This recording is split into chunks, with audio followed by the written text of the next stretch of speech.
Rahman Rahim. Je vous présente aujourd'hui le cours de propagation des ondes et antennes pour L3 électronique. Ce cours est composé de 4 chapitres. Le premier chapitre, équation de Maxwell. Deuxième chapitre, propagation des ondes électromagnétiques dans différents milieux. Troisième chapitre, généralité sur les antennes. Et le quatrième chapitre, caractéristiques de quelques antennes usuelles.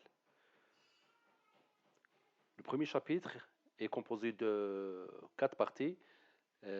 Opérateur scalaire et vectoriel, ondes électromagnétiques, équation de Maxwell, puissance électromagnétique. Deuxième chapitre est composé de 4 parties. Propagation des ondes électromagnétiques dans un milieu électrique, équation d'onde, onde plan progressif monochromatique, propagation des ondes électromagnétiques dans un milieu conducteur. Troisième chapitre comporte les parties suivantes: historique des antennes, diagramme de rayonnement, antennes isotropiques, caractéristiques des antennes.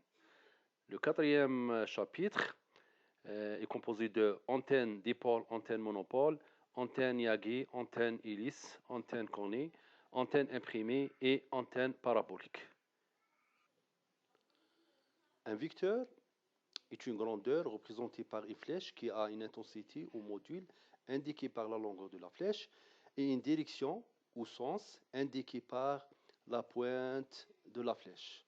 Exemple, déplacement d'un mobile.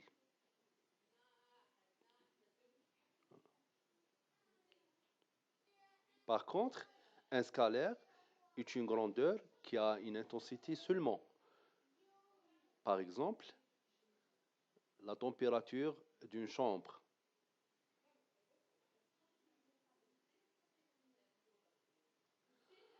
Dans le système de coordonnées cartésiennes de vecteurs unités AX, AY et AZ,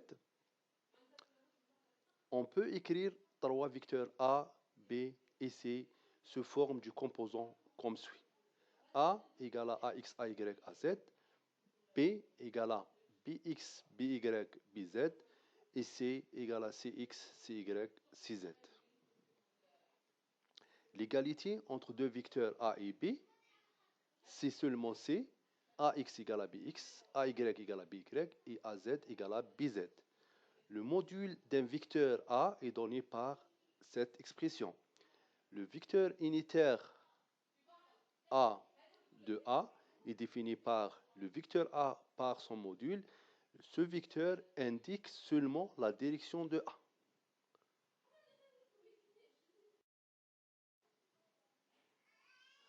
Addition de deux vecteurs A et B est un vecteur donné par AX plus BX, AY plus BY et AZ plus Z.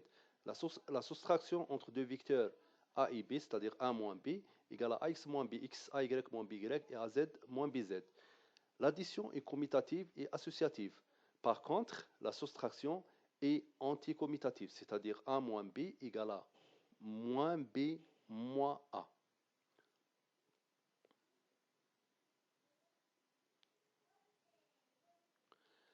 Le produit scalaire de deux vecteurs A et B est défini par l'expression suivante. A fois B égale à X BX, A plus AY BY plus AZ fois BZ.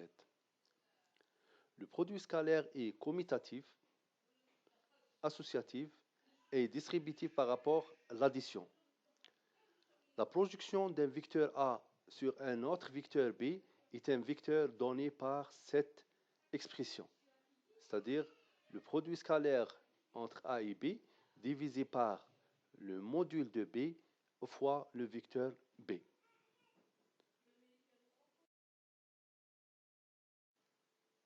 Le produit vectoriel de deux vecteurs A et B est défini par le module de A fois module de B fois sinus θ AB, avec θ AB et l'angle entre A et B. Le produit vectoriel peut être exprimé sous forme de composants comme suit.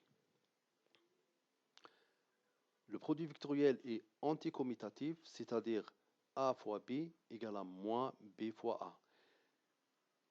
Le produit vectoriel est distributif par rapport à l'addition. Le produit vectoriel d'un vecteur avec lui-même donne le vecteur nul. Voici un exemple d'application. soit les vecteurs A de composants 0, 1, 2 et vecteur B de composants 0, moins 2, 2. Calculer module de A, module de B, produit scalaire entre A et B, l'angle θ entre A et B, projection de B sur A plus B et le produit vectoriel entre A et B. On peut facilement calculer les modules de A et B par les expressions données précédemment. Le module de A égale à racine de sec et module de B égale à racine de 8. Le produit scalaire entre A et B égale à 0 fois 0 plus 1 fois moins 2 plus 2 fois 2 égale à 2. L'angle θ AB, on peut calculer cet angle par l'utilisation de l'expression de produit scalaire.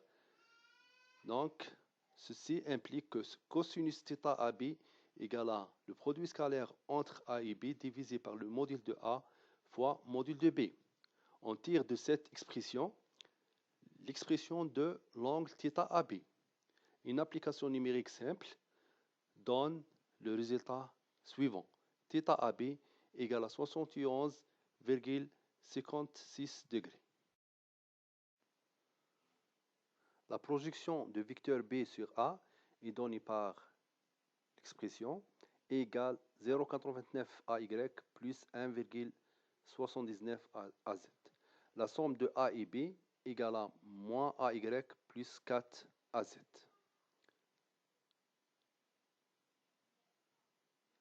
Le produit vectoriel est donné par cette expression,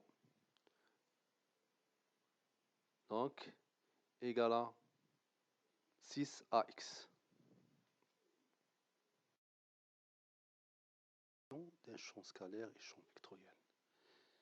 Un champ scalaire est une fonction phi qui est associée à tout point de l'espace x, y, z une valeur scalaire phi. Un exemple pratique du champ scalaire est la température sur une carte météo. Un champ vectoriel est une fonction f qui est associée à tout point de l'espace x, y, z un vecteur f. Exemple du champ vectoriel est la direction et la vitesse du vent sur une carte météo. Les champs magnétiques, électriques et électromagnétiques sont d'autres exemples de champs vectoriels. La figure à gauche présente les lignes de champ électrique autour d'une charge positive et négative. La figure à droite représente les vecteurs du champ magnétique créés par un aimant. Donc, exercice, soit phi qui égale à la valeur absolue de x plus y, un champ scalaire, tracez ce champ pour les points donnés par le tableau suivant. Donc, au point A1, phi égale à 2. On trace phi à la position 1, 1. Au point 1, 2, phi égale à 3. Donc, au point 1, 2, phi égale à 3. Au point 1, 3, phi égale à 4. Au point 2, 4, phi égale à 3. Au point 2, 2, phi égale à 4. Au point 2, 3, phi égale à 5. 4, 5, ainsi de suite. Voilà comment tracer un champ scalaire.